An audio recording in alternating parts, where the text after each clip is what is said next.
Hello ladies and boys. I am Solana from Mindanao. Avid reader ko ani nga page ug wala gid ko nag-expect nga mo confess diri about sa akong nabatian. I am not really good at writing confessions. So please bear with the grammatical error and spellings. Sa walay pagdugay-dugay, ato na kining sugdan.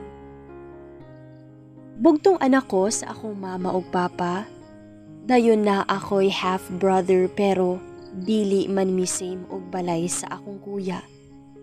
Kay tuwa man siya sa balay sa akong lola sa mother side. Nagdako ko sa usa ka simple nga pamilya.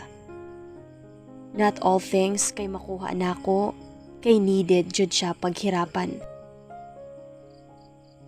Nagdako ko nga ako ra ang isa magdula sa mga toys. Nga ako ra isang mag-watch sa TV ug walay kaagaw sa remote. Being an only child is hard admin. That I feel so alone and left out. Pero thankful gyapon kay ko sa Ginoo kay He give me a magnificent family.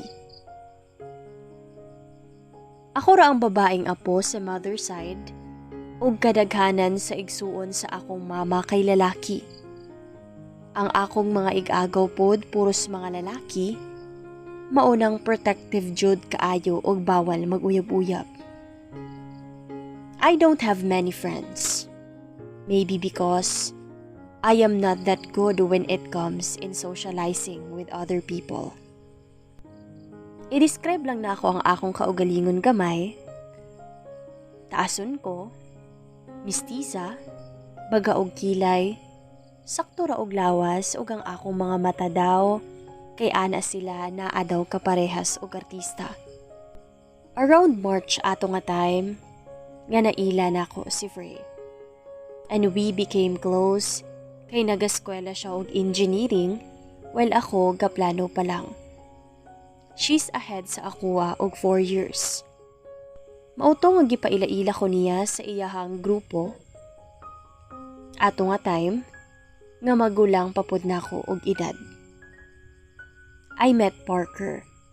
He's from a famous and prestigious school nga astang pagka-expensive sa tuition fee. And he's taking medical technology. Nakaila pod nako si Lee og si Ryan. Nagkastorya minila about sa mga school namo kay we have different schools. Pero ako og si Lee, duol-duol rami og eskwelahan so mas nagkasinabot mi and he is a gay. So mas nabibo jud ang hangout namo. While Lee is cracking jokes, napansin nako nga si Parker jud ang seryoso kaayo and never nako nakita nga nikatawa. Parker is older than me. Hilumon siya and murag always seryoso nga tao kay base sa iyahang pakitungo karon mutando ra siya or if pangutan-on kay mubo ra kaayo ang itubag. Taas ang iyahang buhok, singkito ng iyahang mata, unya baga ang iyang kilay. Moreno ang iyang skin, and I can see nga murag fit kaayo ang iyang lawas kay he's very masculine na and napansin nako nga mututok siya nako. Pero inig magtagbo ang among eyes, I will immediately cut the eye contact. Kay awkward kaayo. We are on the middle of talking when Parker stood up. Mag-una na ko guys, I have practice pa. Ingon si Parker, then itanaw siya nako. Nice meeting you, Solana. I just smiled and after, nisakay na siya sa iyahang motor. Mga pila ka minutes, we decided nga muuli na pod kay naa pa daw dapat i-review si Frey kay exam so mauto nga nagdungan na lang mi og uli ni Lee. Kay same raman mi nga south while sila Frey and Ryan kay taga north. Mauto nga while padulong mi pauli, nangutana ko ni Lee about ni Parker. Lee, inato jud to si Parker kahilumon. Unya ang iyang tubag nako.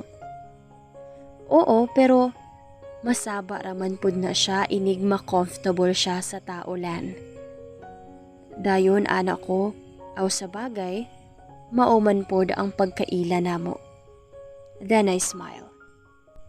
Kabalo ka? Rich man to tapos bright pod. Basketball player man to sa school niya. Dayon ako ni ana ra ko nga garaa ba oy? Sikat di ay to siya. Fast forward, wala na ko kita ni Parker sa ikaduwa nga laag namo. Kay busy daw siya sa school. Mauto nga na-close na pod na ko silang Frey, Lee, Ryan, except ni Parker kay wala man siya gali, ga-reply sa GC namo. Not until isa ka adlaw ni confess si Frey ni Ryan nga she really like Ryan ever since. So after ginaship na sila sa GC, but then suddenly, Ryan got pissed and ni-left siya sa GC. But then suddenly, ni-pop up ang akong notification nga gi-accept na kong Parker after pila ka months sa akong friend request. Then I immediately chatted him. Makaulaw man pero I just want to talk to him para naapod mi kunuhay konvo. Ako ang niunang chat og niingon niya nga hey. Natingala ko nga dali raman ni hulog ang picture ka-active man gyud dahana. Dayon ang iyang tubag, what? Dayon anak ko nga, we, kabalo ka nga ni left baya si Ryan sa GC. I think he got pissed or something. And then ni ana siya nga, basin inyuwa siyang gihatagan og rason nga muhawa siya.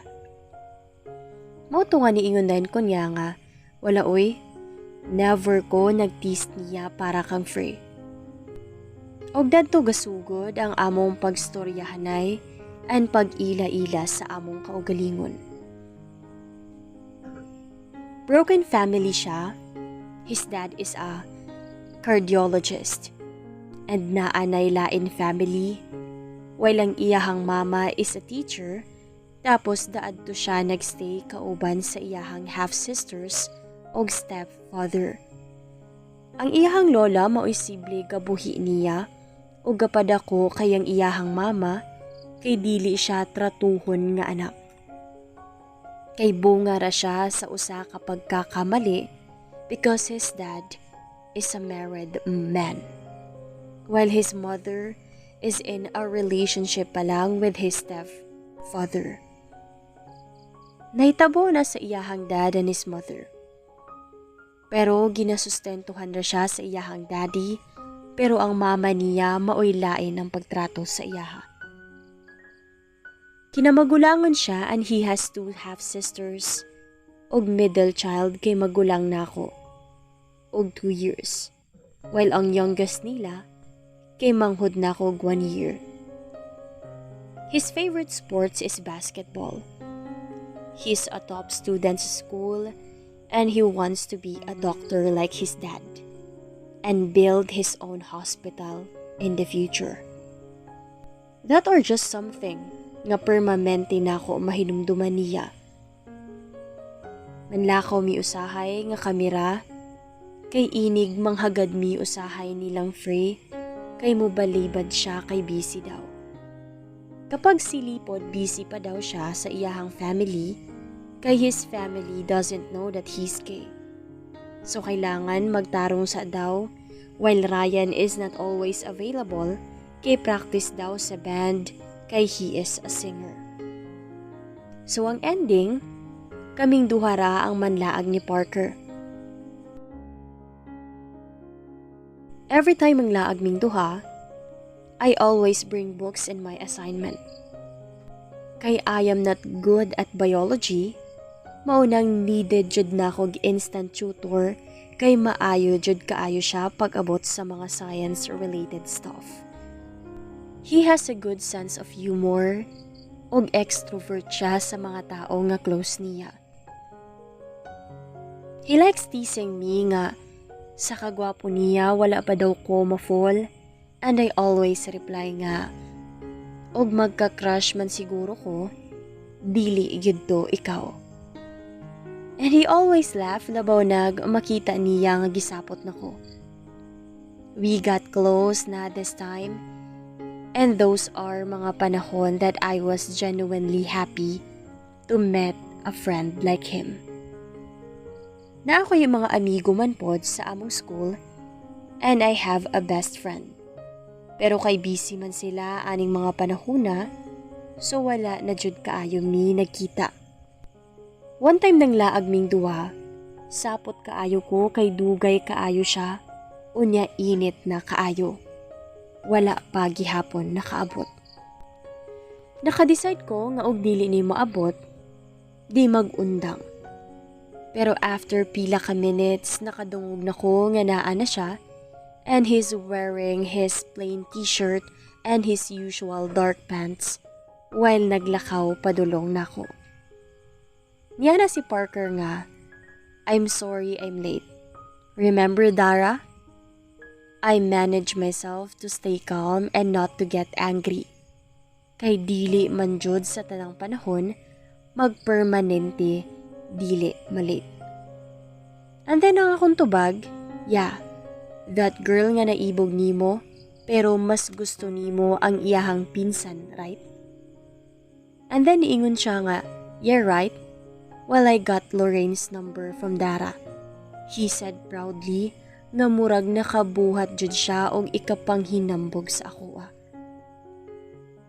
Motong ang akong tubag, di ba Dara told you that Lorraine is in a relationship? And then, he answered me, that was a lie. Giingon rato ni Dara so that undangan daw nako ang iyahang igagaw. Og yes kay medyo dali raman ko na attach. I mean, I was slowly liking him that time na, but I have reasons why I don't want talk about my feelings for Parker. He is a notorious playboy. He can pull any girls that he want. Girls and gays are even obsessed with him because he's the campus heartthrob sa ilahang school and varsity player, and he is so intelligent and serious with his ACADS. Og ang number 2 reason is stricto ang akong pamilya. Diyos ko, crush rako taman yun. I always keep on denying my feelings for him every time he asked me kung never pa daw ko nagka-crush niya. And of course, deny lang jud kay my other reason is basin maparihas mi ni Frey and Ryan nga wala na nagtingganay. Unya, I am busy sa school so wala na sa ako.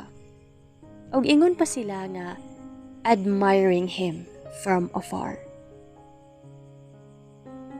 Nangao na mi when suddenly na ay duwa ka babae nga nilakaw padulong sa among table.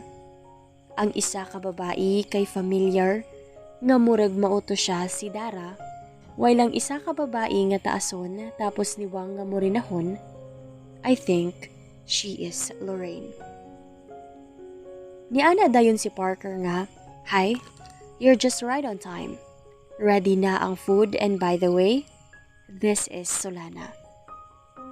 Niingon ra kog hello nila and nilingkod si Lorraine sa tapad ni Parker while kami ang katapad ni Dara.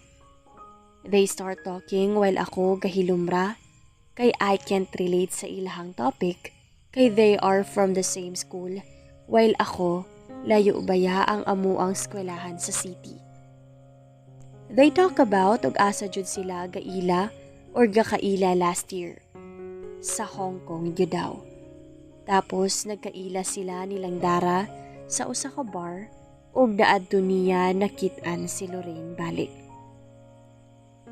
Nahumana na migkaon tanan when i-text ang akong mama nga muuli na daw ko kay naa daw kinahanglan ipatrabaho sa balay.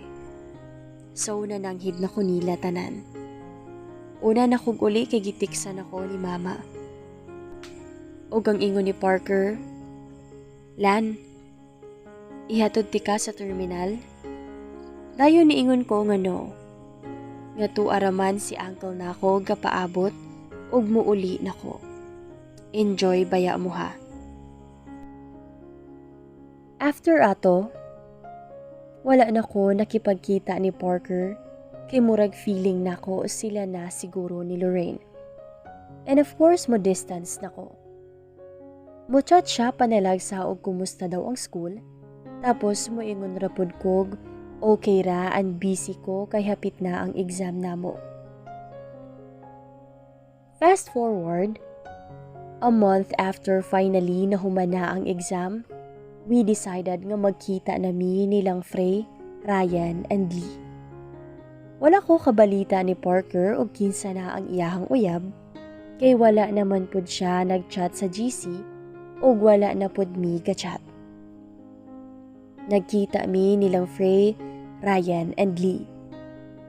Na okay na silang Frey and Ryan kay nagkastorya na sila and they both choose to stay friends.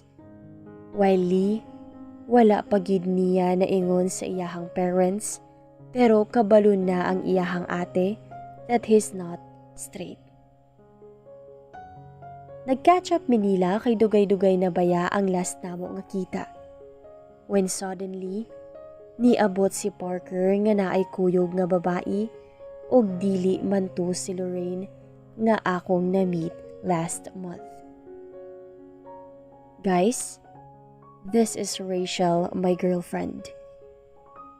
Parker introduced his girlfriend to each and every one of us. Dayon niingon si Frey nga, "Kanusa mo nagkauyab ker?" Dayon nitubag siya nga, "Gahapon ra actually." Og ni tan-aw dayon siya nako. Ningana si Ryan nga, "Bro, uban ka na mo mag-jamming me nilang Owen tomorrow?"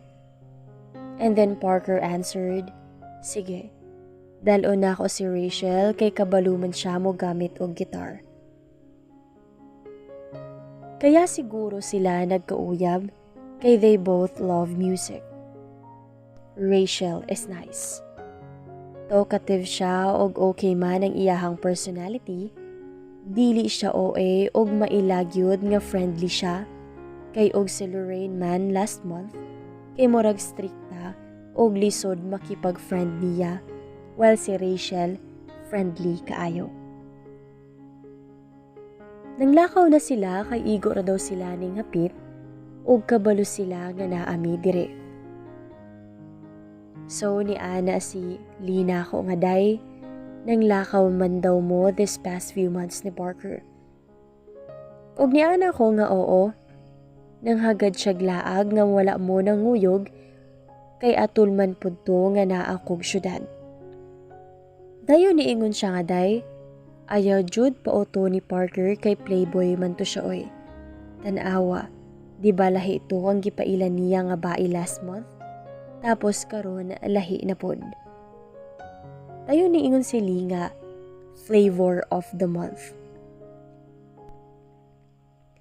Maybe, iyahara gitrato og murag igsuon si Solana kay manghod pabaya na niya. Ayaw gid mo pag overreact. And then niingon rapod ko nga, I agree kay nagpatabang raman ko sa iyaha sa akong assignment og nagkita mi. After 3 weeks, nagbulag si Parker o Rachel kay wala daw sila'y time sa usag-usa. And Rachel love her ex pa that she keep comparing Parker to the ex. One afternoon, nitawag siya nako og niingon siya nga, "Asa ka lan?" Dayon anak ko nga, "Balay, asa si Rachel?" Og niingon siya nga, "Tuwa sa ilaha. Bulag naman mi, diba?" And then ang ako ingon, "Aw ulagi, ngano tawag man ka?"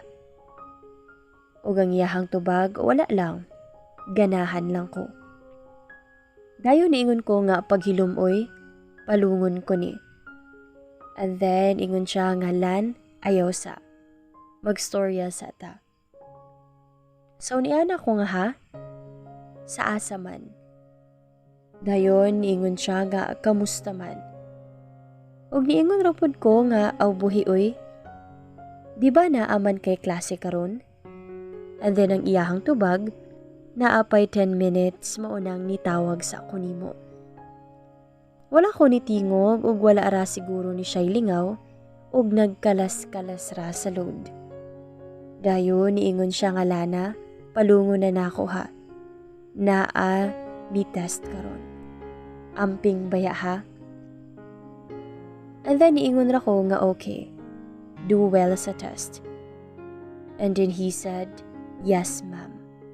Chuckle and he said goodbye. After pila ka weeks, gakita mi sa plaza and he told me updates sa iyahang life. O nakikita daw siya kay naa daw siya'y kauban sa organization nga naibog na ko og pagkabalo niya iya dayon ko og agda og laag. And then niingon siya nga, Axel like you. Nagka-chat naman ata amo niya. And then ingon ko nga oo. Nireply man to siya sa my day nako, tapos nagtuloy-tuloy ang among chat. Kay dili man siya boring kastorya. So ang iyahang ingon, so you like him? And then ingon ko nga, as a friend? Oo, maayuhon man siya. And then ni Ana lang siya nga, wala lagi ka ni storya na ko ana. So ana ko nga what? Kinsa di ay ka? Aw char. Wala lang, dili man pud mi sige mag-talk niya og I treat him as a friend raman parihas nimo. Dayon ang iyahang ingon, a friend like me? Og nitubag lang kog, oo. I know nga I was slowly falling for him. And I am trying to save myself for falling for him. Ang hantod sa kaya na ako, I will always save myself from him. Dayon niingon si Parker nga, there is this girl nga kauban na ako sa organization. She told me that she liked me. Dayon ang akong tubag, oh dayon, do you also like her? And then he said, as a friend? Yes, she's like you, smart and witty. Okay man pud siya ka-hangout. And then ang akong ingon, then? And then he answered me, Axel wants a double date. Kami ni Trina and kamo po duha ni Axel. Dayon ni Ana ko nga, you know nga dili ko ganahan og mga romantic things. Og nganong nisugot man ka. Dayon ang iyahang tubag lang nako. I know pero if dili ka mosugot, it's okay pero after ani, dili na dayon promise. We will just watch a movie and eat. I agree to the double date. Nga ilang giplanuhan. Axel is nice and he has a good sense of humor. And he's very respectful. I can't see any problem with him because he always asks me if I'm okay or wala ba ko na ilang niya. I also met Trina. She is talkative, she's love cracking jokes to Parker like pariya sila mga pilosopo sa usag-usa sa ilahang mga jokes. I think they will look nice as a couple. They both love or like online games and insulting each other. Hilom ra ko sa date namo but Axel always managed to ask me if I'm okay. I enjoyed the date even if I was silent for halos the whole time. I like Trina's company towards Parker. I can see that she really liked Parker. Even sometimes, nga murag iyaha ko nga gitarayan or mag-joke siya sa akua ug mean pero mukatawa ra siya ug muingon og joke. We exchange goodbye nila and Trina hug Parker. Tapos ana siya nga sa sunod, kana na po daw silang duhara. Axel told me that he had fun. Then nilakaw na sila While ako, gihatod na ko ni Parker sa terminal kay 6 p.m. dapat makauli na ko. Niana ko nga, "It seems like Trina really like you, huh?" And then, ang ingon, "Selos ka?" I rolled my eyes and then he laughed. Dayon niingon siya sa ako nga, "How was Axel?" And then I answered, "Okay siya, respectful, buutan." And then ang iyang ingon, "Musugot ka nga panguyaban kay niya?" Okay answer, dili. I like someone else and of course, I won't give him false hope. Dayon niingon siya nga, "What if og ako may manguyab nimo? Musugot ka?" Wala ko katingog, mga taod-taod pa diser ko nakatubag nga hapit na mi sa terminal. Ang akong ingon niya, dili kay I liked someone else. And then niingon siya nga, "Really? Kinsa pod?" Dayon ang akong tubag niya, ako ano lang to. Normalize having crush to someone without telling to anyone. And then ang iyahang ingon, "So you don't like me?" And then I answered him, "No." I was hurt, so hurt because I know that I can't like him. And I always treasure our friendship, that I can't let my feelings nga ang makaguba sa amo ang friendship. He fixed my hair, then after ana, he kissed my forehead. And then ang iyang hingon, "Sige na, sakay na kay basin, last trip na lang na." He said goodbye and isakay na ko. But from the moment nga ako asyang gitalikdan, I can feel a strange feeling in my system nga gabug at ang akong dughan ug naka-feel kog emptiness nga murag na ako'y nabiyaan.